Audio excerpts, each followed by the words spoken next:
सभी श्रोतागण को मेरा अभिनंदन है। आज के वाद विवाद का विषय महिला आरक्षण के पक्ष में मैं दर्शनी जोशी और विपक्ष में मैं Piyush Singh Samant saint Don Bosco senior secondary school के छात्र व छात्रा अपने विचार आप सभी के सामने रखने जा रहे हैं। तो चलिए एक प्रश्न के साथ आज के वाद विवाद की शुरुआत करते हैं। तो पीयूष, क्या तुम मुझे बता सकते हो कि समाज की सबसे छोटी इकाई क्या है? तुम्हारे पास 3 विकल्प हैं, राष्ट्र, प्रदेश या परिवार। परिवार। जी हाँ, समाज की सबसे छोटी इकाई परिवार है और परिवार की कल्पना बिना महिला के तो की भी नहीं जा सकती। नारी परिवार की धुरी है जो सब कुछ संभालती है। वह एक अच्छी प्रबंधक है, चाहे समय प्रबंधन हो, कर्तव्य निर्वहन हो या सामाजिकता निभाने की बात हो या वरीयता के आधार पर अपने कार्यों को समय पर करना हो, उसका उसमें कोई जवाब नहीं। तो जब महिला आरक्षण की बात हो रही है और हम अव्वल नारियों की बात सुनिश्चित है, तो सोचिए लिए गए निर्णय कितने परिपक्व, धरातल से जुड़े व वास्तविक समस्याओं से संबंधित होंगे। तो मेरे ख्याल से महिला आरक्षण बिल्कुल उचित है। दर्शनी, जैसा कि आपने कहा कि महिलाएं इतनी समर्थ है या वो हर चीज़ में अव्वल है, तो अगर वो हर चीज़ में अव्वल है तो उन्हें आरक्षण की क्या ज़रूरत है? क्या वो बिना आरक्षण के कुछ प्राप्त नहीं कर सकती? ये जो महिला आरक्षण की बात हो रही है वो इसलिए नहीं हो रही कि हम नारी कम हैं या हम समर्थ नहीं हैं, पर इसलिए हो रही है क्योंकि हमें उचित अवसर नहीं मिल पा रहे हैं। हमारा देश एक पुरुष प्रधान देश है, यह बात तो बिना वाद और विवाद के उचित है।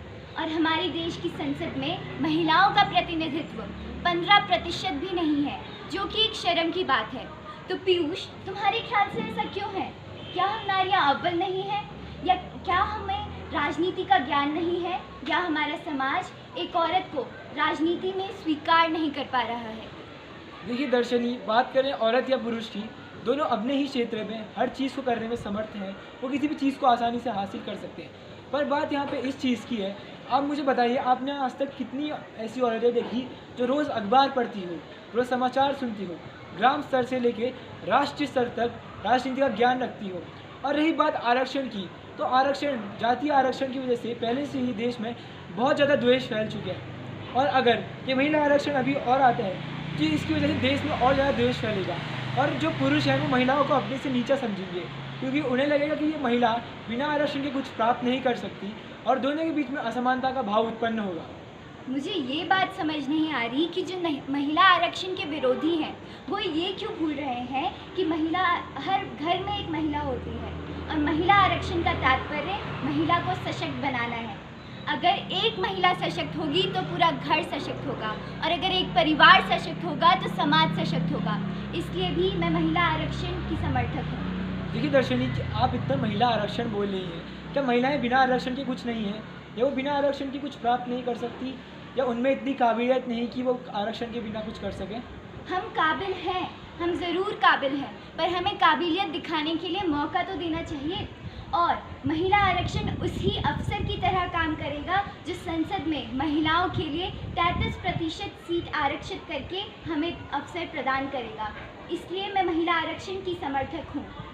चलिए ठीक है दर्शनी, एक बार के लिए मान लेते हैं कि महिलाओं का संसद में प्रतिनिधित्व कम है, पर आप ये क्यों बोल रही हैं?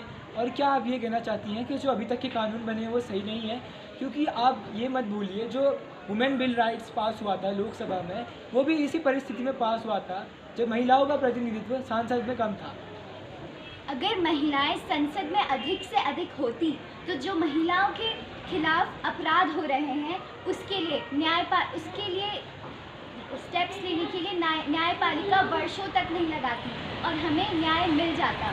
और ये बात तो हम कह सकते हैं कि पुरुषों की अपेक्षा महिलाएं ज़्यादा अधिक संवेदनशील होती हैं। इसी के साथ हम अपना वाद विवाद